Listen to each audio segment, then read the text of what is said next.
You guys been watching Jujutsu Kaisen? What's going on, everybody? I'm Dylan from Quest for Nostalgia, where I teach how I do all of my 3D printed movie props and things like that. And in this video, I'm going to teach you how to make the inverted spear of heaven from Jujutsu Kaisen. This is for my buddy Brandon. He came to AwesomeCon with me in June. He filmed me for that. You know, I kind of wanted to get footage for the channel, and he's also going to be doing videography for my wedding. So I wanted to, you know, make something nice for him. And he told me he was going to be doing a cosplay from Jujutsu Kaisen, and that this prop would really help him complete that suit. So I was like, you know what, I got you covered. And so I looked up a file for this thing to try to find something good for him. This is actually a free file over on Thingiverse. I did some small minor modifications to it. The blade was actually backwards on here, so the small part was actually facing towards the bottom of this kind of cross guard here. So I had to flip that around, and then on top of that, I doubled it up. So I took the cross guard piece, I took it and I shrunk it, and then it reattached it into the model there. So that way it gave it a little bit more of a chunky style that fit the image a little bit better. So I had to do slight tweaks, but overall it was a free file and easy to modify. I'm not a huge modeler or anything like that, so I was able to get this done. As always, this channel is brought to you guys by you guys. So if you guys want to sponsor anything, I have an Amazon wish list down below, a Patreon. Those things all go back into the channel, whether it be just plastic or primer or things like that. It really helps me out. So I thank you guys. And just the YouTube things, like, comment, subscribe. Let me know what anime you're watching or if you're watching this at all. So thanks so much. I really appreciate it. And let's get into the build. As always, I start with 80 grit. That's the first layer that I do to knock down the layer lines of 3D printed props. I usually like to hand sand unless there's big open surfaces. Then I'll use something like a little rabbit detail sander. But for the most part, I'm just using a sanding sponge with 80 grit wrapped around it. It's been super hot, so I just throw up a little pop-up tent thing and I sand under there unless I'm sanding in the garage.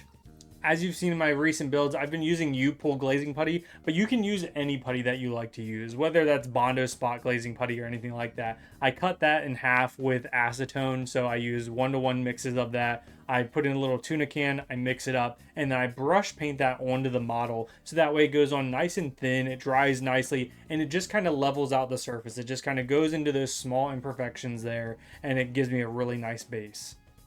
So yeah, I have it all brushed on there. You know, it looks a little chunky, whatever, but it's actually a lot thinner and it sands really easily. So the next step is just using 120 grit to sand that and knock that back down. You're not trying to remove tons and tons of product. You're just trying to get it all level. You know, getting those high spots put down and leaving that in the recesses. So with 120 grit done, then the next step is filler primer. And again, it's your choice. Don't worry so much about, oh, do I need to use U-pulls or, you know, Rust-Oleum or Duplicolor's filler primer? Just pick a filler primer that you like to use or that's readily available to you. All of them will do the same thing. They all work really, really well. Don't nitpick it. Just enjoy your process. Grab a filler primer and that's the next step. After the filler primer, there were still just a few imperfections, things I knew it was a blade, so I wanted it to be nice and smooth. So I did another layer of putty and acetone. This time I actually used the Bondo glazing putty instead of the U-pull, and just had that ready before I get into wet sand. With wet sanding, I do 200, 320, and 400 grit wet sanding right after each other. So I just have a bucket set up in the garage, and then I get to work just wet sanding the first layer at 220, and then dip it, get all that off there, then do the 320, and then 400. With the wet sanding done, it's time for a primer layer, and I just use a gray flat primer by Rust-Oleum, and that's my first kind of base layer before painting. When spray painting, do an on-off motion, on-off, on-off. That way you don't get runs. Control it, make it nice and light, thin coats. Don't try to just hold it down and go crazy on it.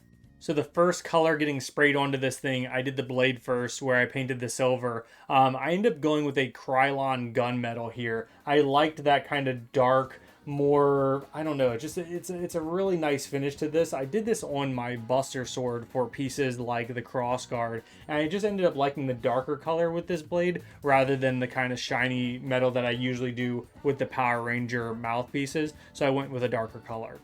And then the next, I did the gold, so I let that cure for about a day, 2 days. Then I masked and taped it, and then I spray painted the crossguard and the handle piece here gold. This was just a Rust-Oleum gold that I used for the same thing with the White Ranger and my White Ranger armor. I really, really like the color of this gold. And this thing is really easy to paint because you can hold it with a glove. You know, you don't have to paint the middle part that's going to be wrapped. So I just spray the ends and I can hold it, and then I just had it hung from the little loop here at the top. For this wrap here, I just used paracord that I got from Dollar Tree here. It was super easy. You'll see all I did was hot glue a line at the bottom, and then I layered that up the top and then wrapped it around that initial layer so that way it was nice and tight, and then hot glued it in again at the bottom here. And it came out looking really nice. I like this. It has a really good feel to it. Feels like a realistic prop there. So yeah, this was just Dollar Tree paracord, and I think it came out looking really, really good.